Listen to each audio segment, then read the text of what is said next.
So this is the Infinix Smart 6 Plus, and I am almost convinced it's going to be your grandma's next smartphone. And here's why. For 58,400 Naira or $100, you get a good sized display, pretty performance, and a strong battery life of which mama's gonna like. But back to the box, you'd see the smartphone itself wrapped in some plastic, a couple paperwork, an Infinix Club card, a 10-watt charger in the box, and of course you don't expect fast charging as that's not available for phones in this price range.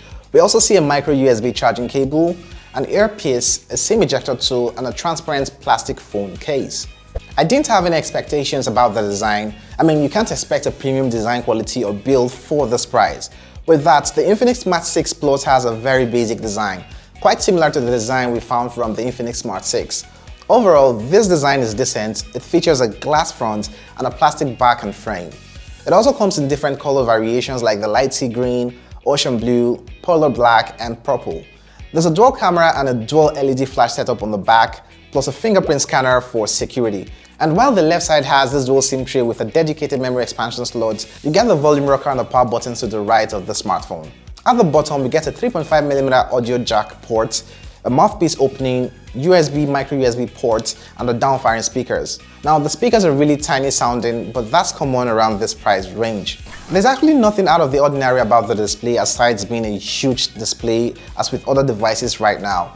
The Infinix Smart 6 Plus display is a 6.6-inch display with a water drop notch, a 20:9 aspect ratio, an HD Plus 720x1612 pixels resolution, and this is an IPS LCD display that sports a decent 500 nits in brightness. The display is slightly better than the previous version in terms of the color, and you would have no trouble streaming videos on YouTube as this smartphone is quite appropriate for mainstream media consumption up to 1080p on YouTube. The Infinix Smart 6 Plus is powered by the MediaTek Helio A22 processor, and it runs on Android 11.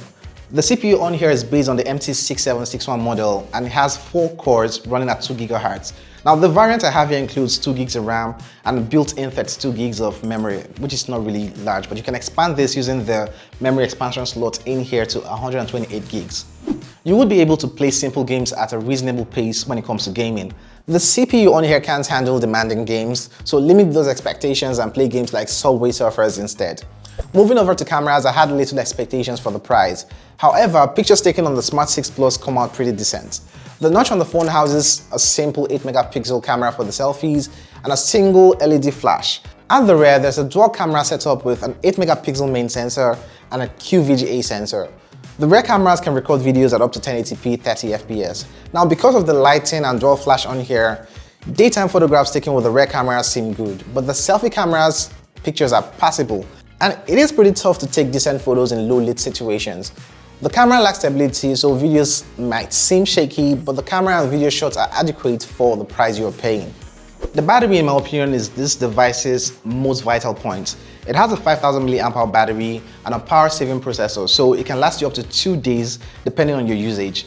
The 10-watt charger that comes within the box of the smartphone charges the smartphone with no fast charging capability, as it takes a while to juice this device from 0 to 100%, roughly 3 hours. So generally, the Infinix Smart 6 Plus is a good budget smartphone with good fundamentals. You have good display, a good performance, and a strong battery life, which is the main selling point. It's a decent entry-level option, so if you're thinking of buying a suitable smartphone for your grandma or older relatives, this is a good choice. The battery life here is fantastic, and the cameras aren't bad for what you're paying. So here is another device that you might want to consider for similar price.